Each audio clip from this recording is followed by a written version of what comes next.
Izstop iz norosti.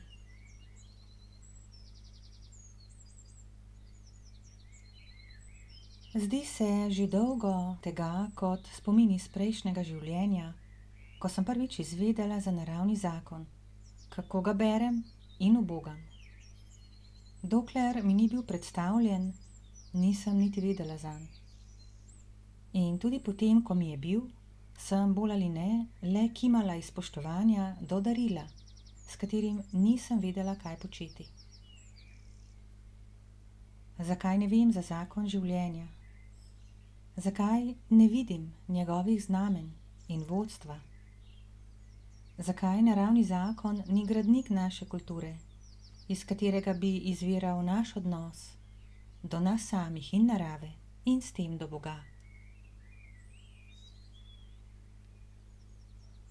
Če se pri odgovoru omejim le nase in ne iščem vzroka zunaj sebe, potem odgovorim, da zato, ker nimam izkušnje resničnega, s katero bi prepoznala laž, ki jo živim.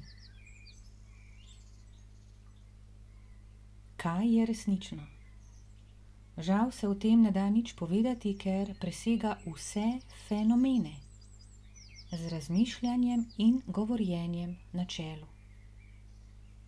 Resnično je tisto, kar ne izgine, četudi v to ne verjamem. Resnično ne potrebuje moje vere ali prepričanja, ničesar mojega. Je izkustveno dejstvo, ki ga ne morem razložiti, ga razcepiti na dele. Ljudje smo edina bitja, ki življenje dojemamo skozi naučene ideje, ne skozi telo. V ta namen gradimo zapleten sistem, ki je družbeni dogovor o tem, kaj je resnično. Kadar je rdeča, se moram zaustaviti, kadar je zelena, lahko grem. Prav lahko bi bilo obratno. Če ta dogovor ne ubogam, sem kaznovana. Tako sem dresirana v videnje navidezne resničnosti in ne opazim podlage, na kateri se ta človeški konstrukt vrši. Zaradi tega, najmo rečem, prisilnega jopiča, ki omejuje videnje enosti vsega in ne dovoli naši naravnosti biti, smo edina bitja, ki poznamo norost in bolezni. Ne govorim le o klinično priznani norosti, ampak o brezčutnosti, s katero gazimo po življenju, v sebi in zunaj. In v tem še vedno ne prepoznamo skrajne nerazumnosti, ki bi nas lahko streznila v zaustavitev. Ta dogovor imenujemo resničnost, a je le dogovor. Je menjajoč mentalni prekriv, ki zakriva surovost pod njim, ki traja. Dokler nimam izkušnje očiščene tega prekriva, ne prepoznam njegove lažnosti. Zame ostaja vse, kar poznam in kar sem pripravljena braniti in se boriti zanjo. To miselno jetništvo ne dovoli zlitja z dogajanjem, ki mu vlada naravni zakon. Naj ta kaplja povabi v razumevanje duha ljubimcev življenja, ki jim je stopanje v neznano in zaupanje volji življenja izbrana navada. Spomnim se zgodbe. Govorijo o starem kmetu, ki je imel sina in starega konja, da sta mu pomagala pri delu.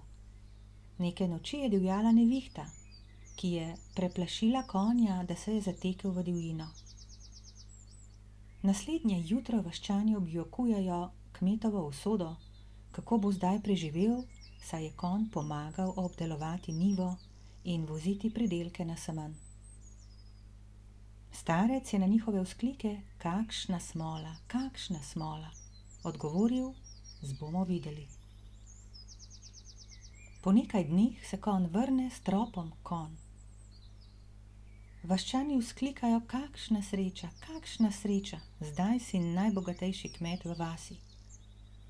A kmet znova odvrne, bomo videli. Sin se loti ujahovanja enega žrebca in ob tem nerodno pade, da si grdo zlomi nogo. Vaščani znova vzklikajo, kakšna smola, pa ravno zdaj, ko je žetev. In tudi starec znova odvrne, bomo videli. Ni minil teden, ko v deželo pride vojna in novačijo mlade fante za vojsko. Kmetovega sina zaradi poškodbe pustijo pri miru. Vaščani vzdihujejo neverjetno, kakšna sreča, tvoj sin bo živel. In tako naprej. Zgodba nima konca. Ni konca enemu dogajanju, ki mu vlada zakon življenja. Kadar nisem skladna z njim, življenje izgubljam. Vaščanom pri odnosu do dogajanja vlada ločena misel, ki eno dogajanje trga na dele in jih sodi kot od celote nepovezane. Medtem ko moder kmet v dogajanju vidi red, ki ga on sicer ne more poznati, a zaupa, da bo razpletanje dogajanja razjasnilo vse. Kmet zaupa temu, kar se godi, in to ne sodi. Ve, da dogajanje izvira iz polja enega. Je celostno in presega njegovo razumevanje. Ne izčrpava se z miselnim in čustvenim vznemirjanjem, ki ga povzročajo sodbe. Sprejme negotovost, da ne pozna ozadja dogajanja, a vseeno zaupa v njegovo dobrohotnost, v katero se je z izkušnjo znova in znova prepričal. Ljudje nimamo potrpljenja in prehitevamo naravno razpletanje dogajanja, v katerem prav zaradi idej o tem, kaj naj bi življenje bilo, ne vidimo popolnosti in mu ne dovolimo, da bi se nam razkrila. Naučeni smo na življenje gledati skozi doktrino, da je jaz tisti, ki dela. Zato za lastnimi dejanji in dejanji ljudi ne vidimo enega dogajanja in enega zakona. Seciramo ga na kosce. Nato obravnavamo vsak del kot nepogojen s celoto. Če vas povabim, poglejte čudovit sončni vzhod, na katerega pokažem s prstom, boste gledali prst ali sonce. Ne rabite analizirati in študirati prsta, da bi videli lepoto sonca. Pravzaprav bi jo v tem primeru v celoti zgrešili. Kadar gledate sonce neposredno, je popoln v svoji celovitosti. To je neposredna izkušnja, o kateri ne morete premišljevati in jo zato ne presojati. Miselni tok v sedanjem dogajanju je zagotovilo, da življenje, njegov red in vodstvo v celoti spregledam. Naravnemu ritmu razpletanja dogajanja, ki spominja na počasno dihanje gozdnega vzdušja, ne dovolim biti, ker imam svoje ideje o tem, kdaj naj bi se kaj zgodilo, da se vse odvija prepočasi ali prehitro. Postavljam roke, dokdaj se mora nekaj zgoditi, določam norme, koliko se mora zgoditi. Oblikujem standarde, natančno v kakšni obliki se mora zgoditi. Postavljam zakone, ki jih moram upoštevati, in plačujem dovoljenja, da se to nekaj lahko zgodi po vseh teh pravilih. Po vrhu pa še pošljem inšpektorje, da mi gledajo pod prste in me kaznujejo za vsak odstop od začrtanih pravil. Zdaj, pred tako zaverigano zavest stopi modrec, ki je že snel okove in reče, da sem pripravljena. Na kaj že? Nadaljuje, da dogajanje že ima svojega šefa in mene ne potrebuje, da mu moram v celoti pustiti proste roke. Doda, da mi ne bo luštno, ker bo šel z vsem proti meni. Zatem se popravi, da bo šel proti meni tako dolgo, dokler se mu bom upirala. Zato je najbolje, če se vdam. Spustim vajeti in se olajšano privijem v njegovo naročje. On bo za vse poskrbel, če mu le pustim. Če vas ta kaplja najde, lahko veste, da ste pripravljeni tudi vi. In lahko mirno spustite vajeti in zaplavate s tokom življenja. Zdaj je vse na vaši strani in vse služi vašemu dobremu.